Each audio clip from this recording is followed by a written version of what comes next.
Hello সবাইকে, কেমন আছো তোমরা? আশা করছি আমার মতোই তোমরা সবাই খুব ভালো আছো। আজকে আমি তোমাদের একটা শাড়ি পেন্টিং করে দেখাবো। দেখো ভীষণই সুন্দর লাগছে শাড়িটা। যদিও এই শাড়িটা আমি অনেক দিন আগে পেন্টিং করেছি, অনেক দিন আগে বলতে পুজোর আগে করেছি। বুঝতেই পারছো এটা কিন্তু অষ্টমীর দিন পরার জন্য একটা উপযুক্ত শাড়ি। তো শাড়িটা আমি অনেক দিন আগে পেন্টিং করেছি, কিন্তু ভিডিওটা আপলোড করতে পারিনি কাজের চাপে, সময়ের অভাবে। এইটা একটা ফ্যামিলি সেট ছিল, এর সঙ্গে পাঞ্জাবিও পেন্টিং করেছিলাম। দেখো এই পাঞ্জাবিটা আর এই বেবি ফ্রকটা আমি পেন্টিং করেছি। বেবি ফ্রকটা তেমন করে ভিডিও শ্যুট করিনি, পাঞ্জাবিটার ভিডিও তোমাদের সাথে আমি শেয়ার করেছি। শাড়িটা দেখো দড়িতে কিভাবে আমি ওপর নিচ দড়িতে বেঁধে নিয়েছি।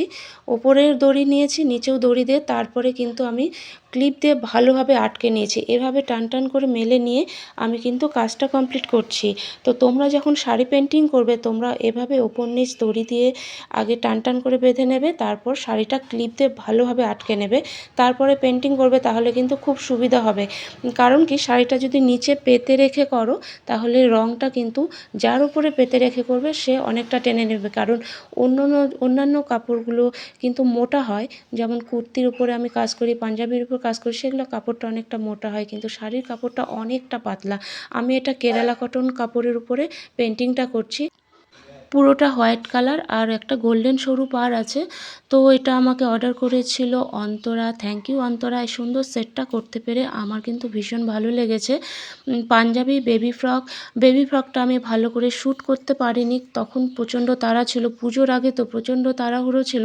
আমি কোনো রকমে পেন্টিংটা করে দিয়েছি। বেবি ফ্রকটা তোমাদের সাথে শেয়ার করতে পারলাম না, কিন্তু পাঞ্জাবিটা শেয়ার করেছি। যারা পাঞ্জাবিটা দেখোনি প্লিজ দেখে নিও, আমার আগের ভিডিওতে আমি পাঞ্জাবিটা শেয়ার করেছিলাম। তো এই ডিজাইনটা কিন্তু সে বলে দিয়েছিল, অন্তরা বলেই দিয়েছিল এই ডিজাইনটাই ও নেবে, পুরোটা রেড কালারের হবে আর এই রকমই ডিজাইনটা হবে। তো আমি এই ফেব্রিক্যালে অ্যাক্রিলিক কালার ইউজ করছি, এটা রেডি প্যাক।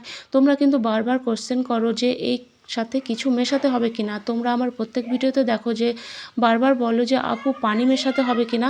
এর সাথে কিন্তু আমি একদমই পানি মেশাই না, কারণ পানি মেশালে কালারটা কিন্তু পাতলা হয়ে যাবে। তো সেক্ষেত্রে পাতলা হয়ে গেলে পরবর্তীতে যখন কাপড়টা তোমরা ইউজ করবে, তারপর তো কাপড়টা জলে ভেজাতে হবে, কাচতে হবে, তখন কিন্তু কালারটা কম টেকসই হবে। তো সেই জন্য আমি কিন্তু রঙের সঙ্গে জল একদম মেশাই না। আর এটা একদম রেডি প্যাক, যেহেতু এখানে কেমিক্যাল, আঠা, যা কিছু মেশানোর দরকার এটা কিন্তু মেশানোই থাকে। তবুও যদি তোমাদের মন চায় তোমরা মিডিয়াম টুটা ইউজ করতে পারো। আমি কিন্তু কোনো কালারের সাথে, যেমন ব্লু কালার আর ব্ল্যাক কালারের সাথে আমি কিন্তু মিডিয়াম টুটা ইউজ করি। কারণ কি, ব্লু কালার আর ব্ল্যাক কালারের ভরসা হয় না। দেখবে যে কোনো কাপড় যদি ব্লু কালার কেনো তোমরা, দেখবে একটু না একটু রং ওঠে, বিশেষ করে কটন কাপড়। তো আমি ব্লু কালারের সাথে যখন কাজ করি, ব্লু কালার দিয়ে যখন কাজ করি, তখন কিন্তু মিডিয়াম টুটা একটু ইউজ করে নিই, আর ব্ল্যাক কালারের সাথেও আমি একটু মিডিয়াম টুটা ইউজ করে নিই। তাছাড়া অন্যান্য কালারের সাথে আমি কিছু ইউজ করি না। দেখো পুরো শাড়িটা আমার এভাবে হয়ে গেছে। আমি ওপরের দিকটা পুরোটা করব না, নিচের পাটটা যেমন পুরোটা করছি, ওপরের দিকটা কিন্তু শুধু কোল আঁচল পর্যন্ত করব। আঁচল থেকে 2.5 মিটার পর্যন্ত আমাদের করতে হবে।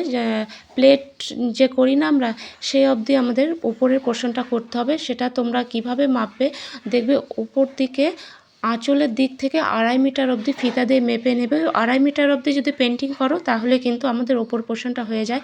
আঁচল থেকে 2.5 মিটার অবধি ওপরের দিকটা আমি পেন্টিং করেছিলাম, আর বাকিটা করিনি, কারণ বাকিটা তো কুচিতে ঢেকেই যায়, পুরোটা দেখা যায় না, পেন্টিং করাটাই ফালতু হয়ে যাবে।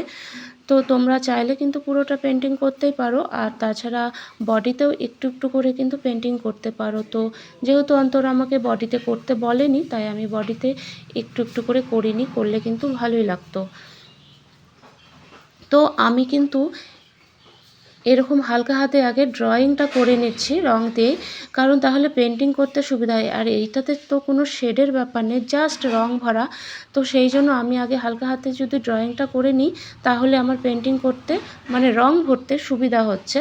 তো সেই জন্য আমি হালকা হাতে আগে ড্রয়িং করে নিয়ে পেন্টিংটা করছি। তোমরা কিন্তু এভাবে আগে ড্রয়িং করে নিয়ে পেন্টিং করবে, তাহলে তোমাদের পেন্টিং একদম ঠিকঠাক হবে। আমার প্রতিটা ভিডিওতে আমি কোনো না কোনো টিপস শেয়ার করে থাকি। কালার কিভাবে টেকসই হবে, তোমাদের মেন কোশ্চেন, তোমরা একই কোশ্চেন বারবার করো। এবার সব ভিডিওতে সব কিছু বলা তো সম্ভব নয়।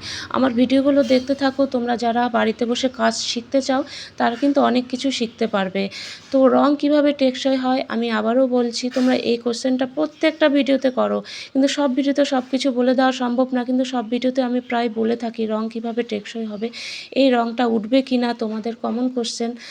তো রং কিন্তু একদমই ওঠে না। তোমরা চাইলে একটু ট্রাই করে নিয়ে পুরনো কাপড়ে ট্রাই করে নাও, তারপরে নতুন কাপড়ে পেন্টিং করো, তাহলে নিজেরাই বুঝতে পারবে রংটা উঠে যাচ্ছে কি না। তো রং কিন্তু একদমই ওঠে না, কারণ এর মধ্যে প্রচুর পরিমাণে কেমিক্যাল মেশানো থাকে, একদমই রং ওঠে না। তবে বেশি ঘষাঘষি করে না কাচলেই ভালো হয়।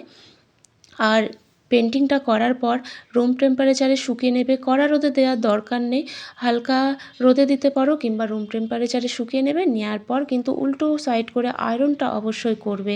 দেখো আমার এইটা হলো আঁচল, আর এদিকে আমার বডিটা।